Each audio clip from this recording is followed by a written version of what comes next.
নিজ থেকে ডেকে এনে মাদ্রাসা পড়ুয়া খুদে ক্রিকেট ভক্তদের মাথায় হাত বুলিয়ে আদর করে দিচ্ছেন জাকের আলী অনিক। এটাই তো স্বাভাবিক।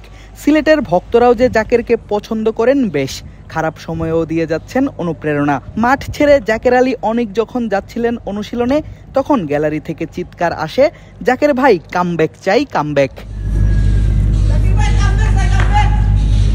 জাকেরকে ফর্মে ফেরানোর দায়িত্বটা যেন নিজে থেকেই নিয়েছেন বাংলাদেশের জাতীয় দলের বিশেষজ্ঞ ব্যাটিং কোচ মোহাম্মদ আশরাফুল। জাকেরের পেছন পেছন তিনিও ব্যাগ নিয়ে হাজির অনুশীলন নেটে। সেখান থেকেই বের করেন বল, করাবেন জাকেরকে অনুশীলন।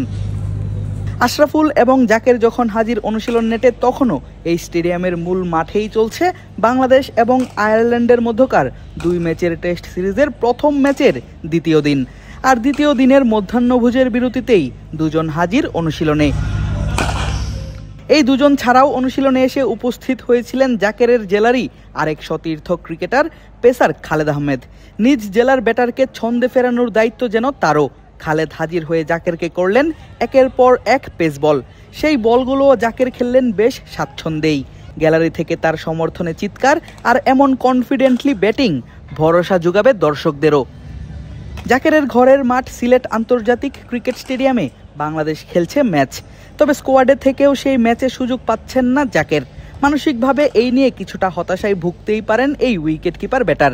তবে অবসাদে না ভুগে জাকের হাজির ব্যাট হাতে কাজে লাগাচ্ছেন সময় এবং সুযোগ। এমনটা নিঃসন্দেহেই প্রমাণ করে এই ব্যাটারের মানসিক শক্তির জায়গাটা।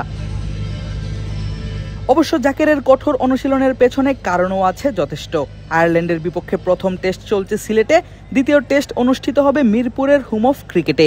আর তারপরই 3 ম্যাচের টি-20 সিরিজ খেলতে 2 দল উড়াল দিবে বন্দরনগরী চট্টগ্রামে। লাল বলের টেস্ট দলের একাদশে না থাকলেও শর্টার ফরম্যাটের টি-20তে অনেকটাই নিশ্চিত এই উইকেট কিপার ব্যাটারের থাকা।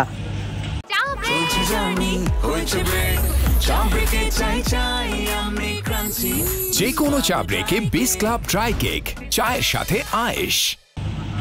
তার আগে ফেরা চাই ছন্দে। যেই ফর্ম নিয়ে হচ্ছে সমালোচনা, সেই সমালোচনার জবাব জাকের দিতে চাইবেন 22 গজে ব্যাট হাতেই।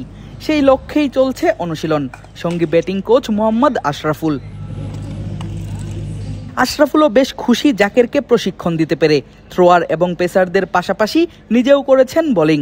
পুরোটা সময় নজর রেখেছেন জাকেরের ব্যাটিংয়ের দিকে।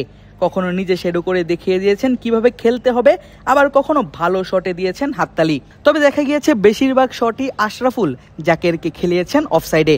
কেননা ইতোমধ্যেই সবার জানা হয়ে গিয়েছে অফসাইডে বেশ দুর্বল এই ব্যাটার। অফ ফর্মে থাকা প্লেয়ারদের টেকনিক্যাল ব্যাপারগুলোর পাশাপাশি এমনভাবে হাততালি দিয়ে উৎসাহ দেওয়াটাও তো একটা বড় কাজ কোচদের। কোচ হিসেবে নিজের প্রথম সিরিজে যেন আশরাফুল দেখালেন সেটাই। আর সেশন শেষে আশরাফুল জানালেন জাকেরের সঙ্গে সেশনটা ছিল বেশ ভালো। ম্যাচের মাঝের সময়টায় এমন অনুশীলন নিশ্চিতভাবেই প্রমাণ করে ছন্দে ফিরতে মরিয়া জাকের। এবার দেখার পালা দ্বিতীয় টেস্ট কিংবা 3 ম্যাচের টি-20। আগামী ম্যাচগুলোতে কেমন করেন সিলেটের এই wicket keeper batter. Adib Ashraf, cric frenzy.